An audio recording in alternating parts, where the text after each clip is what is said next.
എല്ലാ വിദ്യാർത്ഥികൾക്കും പുതിയൊരു വീഡിയോയിലേക്ക് സ്വാഗതം. ഈ വർഷത്തെ +1 higher secondary first allotment result ഇന്ന് പ്രസിദ്ധീകരിക്കും. Higher secondary merit quota, sports quota അലോട്ട്മെൻറ്റും വൊക്കേഷണൽ ഹയർ സെക്കൻഡറി ഫസ്റ്റ് അലോട്ട്മെൻറ്റും ഇന്നാണ് പ്രസിദ്ധീകരിക്കുക. ഇന്ന് രാത്രിയോടെ വിദ്യാർത്ഥികൾക്ക് ഈ വർഷത്തെ ഫസ്റ്റ് അലോട്ട്മെൻറ്റ് റിസൾട്ട് നിങ്ങൾക്ക് അറിയാൻ സാധിക്കുന്നതാണ്. അപ്പോൾ വിദ്യാർത്ഥികൾക്ക് ഈ ഒരു hscap.kerala.gov.in എന്ന വെബ്സൈറ്റ് ഓപ്പൺ ചെയ്യുക. ഓപ്പൺ ചെയ്ത ശേഷം വിദ്യാർത്ഥികൾക്ക് കാൻഡിഡേറ്റ് ലോഗിൻ എസ്റ്റാബ്ലിഷ് എന്ന് പറഞ്ഞുകൊണ്ട് ഈ ഒരു ഭാഗത്ത് ലിങ്ക് വരുന്നതാണ്. അതുപോലെ തന്നെ ഈ ഒരു ഭാഗത്ത്, അതായത് ഈ ഒരു ഭാഗത്താണ് ഈ ഒരു കാൻഡിഡേറ്റ് ലോഗിൻ എസ്റ്റാബ്ലിഷ് എന്ന ലിങ്ക് വരിക.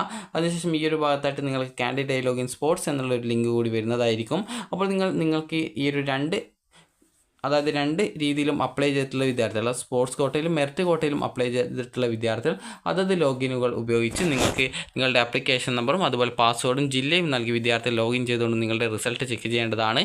ലോഗിൻ ചെയ്യുന്ന സമയത്ത് വിദ്യാർത്ഥികൾക്ക് ഈ ഒരു കാണാൻ സാധിക്കുക, അലോട്ട്മെൻറ്റ് ലഭിച്ചിട്ടുണ്ട് എങ്കിൽ congratulations you have got allotment എന്ന് പച്ച കളറിലും, അലോട്ട്മെൻറ്റ് കിട്ടിയിട്ടില്ല എങ്കിൽ sorry you have no allotment എന്നും നിങ്ങൾക്ക് ചുവപ്പ് കളറിലും കാണാൻ സാധിക്കും. അലോട്ട്മെൻറ്റ് കിട്ടാത്ത വിദ്യാർത്ഥികൾ സെക്കൻഡ് അലോട്ട്മെൻറ്റിനായിട്ട് വെയിറ്റ് ചെയ്യേണ്ടതാണ്. ഫസ്റ്റ് അലോട്ട്മെൻറ്റിൽ അലോട്ട്മെൻറ്റ് ലഭിച്ച വിദ്യാർത്ഥികൾക്ക് ഏത് സ്കൂളിൽ ഏത് കോഴ്സിലാണ് അലോട്ട്മെൻറ്റ് കിട്ടിയിട്ടുള്ളത് എന്നുള്ളത് ആ ഒരു ഫ്രണ്ട് പേജിൽ തന്നെ കാണാൻ സാധിക്കും. അലോട്ട്മെൻറ്റ് കിട്ടിയിട്ടുള്ള വിദ്യാർത്ഥികൾ ഫസ്റ്റ് അലോട്ട് റിസൾട്ട്സ് എന്ന ലിങ്കിൽ ക്ലിക്ക് ചെയ്യുക. ആ ഒരു ലിങ്കിൽ ക്ലിക്ക് ചെയ്ത ശേഷം വിദ്യാർത്ഥികൾക്ക് പിന്നീട് വരുന്ന പേജിൽ നിങ്ങൾക്ക് വ്യൂ അലോട്ട്മെൻറ്റ് ലെറ്റർ എന്നുള്ളൊരു ഓപ്ഷൻ കാണാൻ പറ്റും. ആ ഒരു ലിങ്കിൽ ക്ലിക്ക് ചെയ്യുക.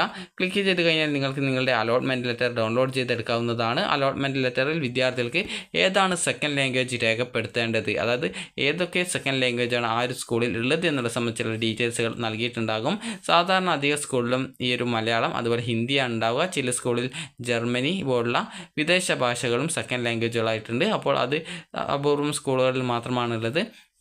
അതുകൊണ്ട് തന്നെ അപൂർവമായിട്ട് മാത്രമേ വിദ്യാർത്ഥികൾക്ക് ആ ഒരു രീതിയിൽ ഓപ്ഷൻസ് അത് സെക്കൻഡ് ലാംഗ്വേജ് പഠിക്കുന്നതിനുള്ള അവസരം ഉണ്ടാവുള്ളൂ. അപ്പോൾ നിങ്ങൾക്ക് ഏതാണ് പഠിക്കാൻ താല്പര്യം അതിനനുസരിച്ച് നിങ്ങൾക്ക് സെക്കൻഡ് ലാംഗ്വേജ് ചൂസ് ചെയ്യാവുന്നതാണ്.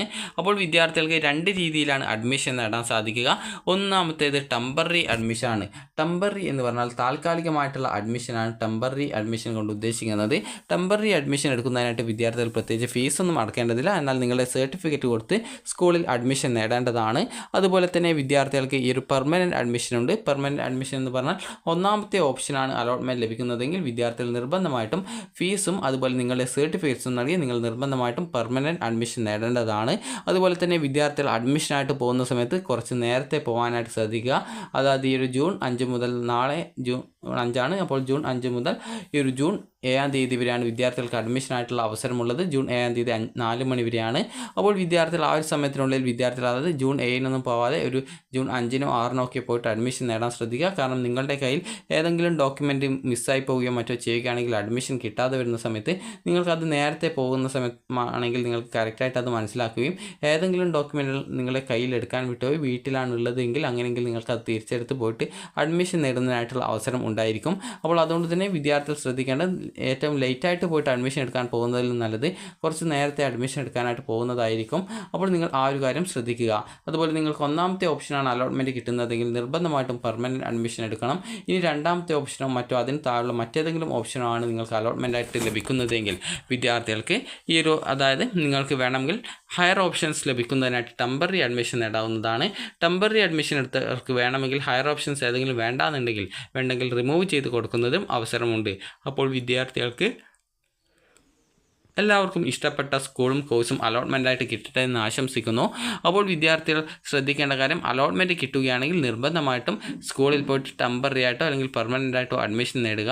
നിങ്ങൾ ടെമ്പററി ആയിട്ടോ പെർമനൻ്റ് ആയിട്ടോ ഈ ഒരു അഡ്മിഷൻ നേടാതിരിക്കുകയാണെങ്കിൽ വിദ്യാർത്ഥികളെ അലോട്ട്മെൻറ്റ് പ്രോസസ്സിൽ നിന്ന് പുറത്താക്കുകയും പിന്നീട് വരുന്ന അലോട്ട്മെൻറ്റിൽ നിങ്ങളെ പരിഗണിക്കുന്നതും ആയിരിക്കില്ല. അപ്പോൾ വിദ്യാർത്ഥികൾക്ക് ഈ ഒരു വീഡിയോ ഉപകാരപ്രദമായിട്ടുണ്ടെങ്കിൽ ലൈക്ക് ചെയ്യുക, ഷെയർ ചെയ്യുക. Thank you for watching.